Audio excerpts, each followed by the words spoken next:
I figured, you know what? We have this resource now, this online resource to reach in a mass number. And what I did was I took the time to educate people as opposed to just saying, oh, happy Martin Luther King Day. Not to say that you guys are not, but I'm going to share some of the quotes with you as well. First quote is, a genuine leader is not a searcher for consensus, but a molder of consensus. Second quote, a lie cannot live. A man can't ride your back unless it's bent.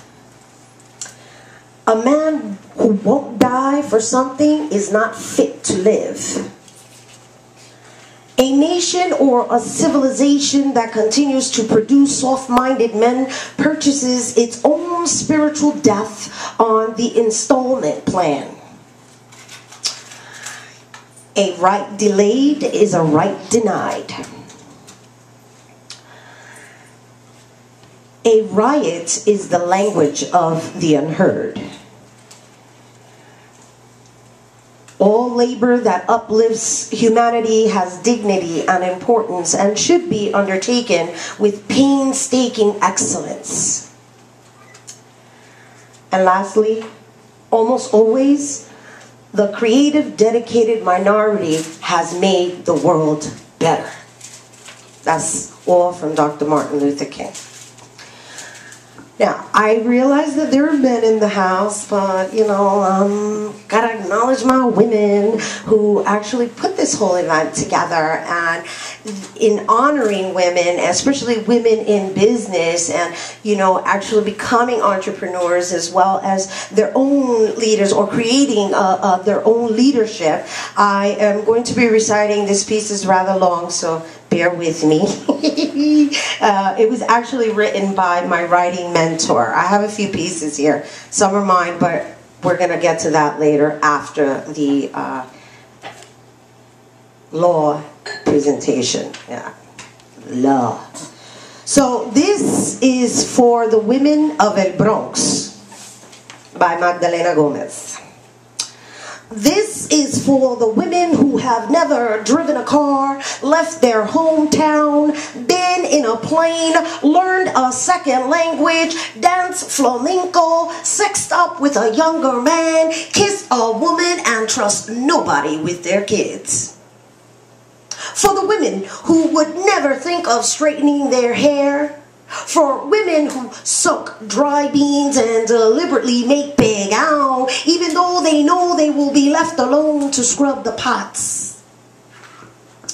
For women who buy pantyhose on sale and never wear them. Who buy gifts months before the holidays, not knowing for who, but because the price is right. Who eat fried eggs with maduros on the side and call it gourmet. For the women called jamona because they had the guts to deny their mother's grandchildren. For the women who prefer to live than to clean under the stove. For women who read the funnies first to get ready for the bad news. Who ride motorcycles because they don't like to close their legs if they don't have to. For the women who don't know more than 6 square blocks of the neighborhood they grew up in, who wish they had married their first boyfriend. He wasn't Zorro, but he wasn't Cantinflas either, and knew how to fold laundry. For women who stopped going to church because the host was stale and they didn't like where the money was going, and Africa doesn't need missionaries, it needs economic justice. This is for the women who don't know exactly what that means but feel it anyway. For the women who would have been Black Panthers, young lords, had they been allowed out of the house by jealous fathers, or could have escaped between beatings, incest, and the ABC prison camps called American education. For the women who clean toilets just to see their faces glistening back in a quiet moment without mops, men, or children. For the women who snap open a cervecita with abuela in place of a doctor's appointment. For the real medicine of freedom to laugh in a way that does not sound stuffed with politeness.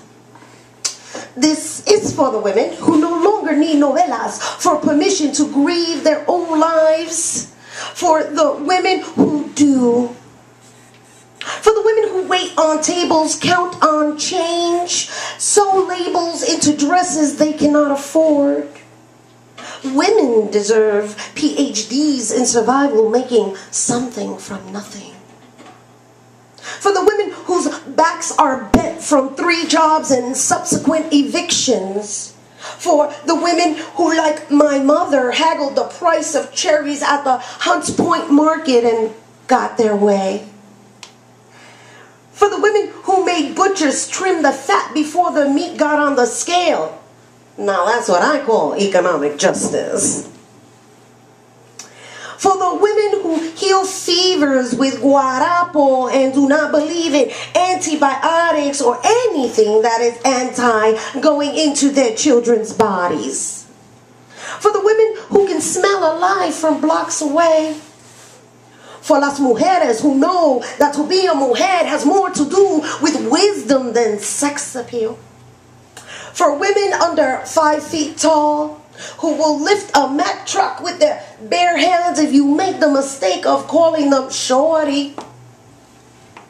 For the women who say gordita is not a term of endearment, pendejo, when a flaco is talking. For the women who say flaca, gordita, culona, carretona are not their names.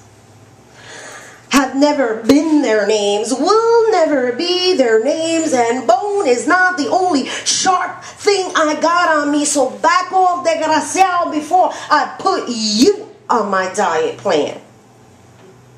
For the women who vote because they know el político, ese es un sonibiche, and what more is there to know? For the women who don't give up on missing socks in their Saturday wash, or missing radios, or missing watches, or missing soldiers, or missing children. Women who make eye contact with tecatos and call them mijo. For the women who survived the dirty needles of Lincoln Hospital with the smoke of arson in their hand, the ones who yelled fuego, fuego, fuego, banged on the doors, gathered the children, saved the neighborhood lives. For the women who scrubbed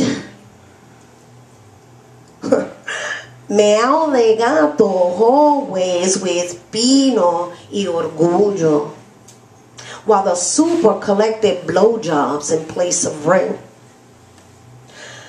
For the women who know a new day has not yet come, but it does not stop them from living a new day.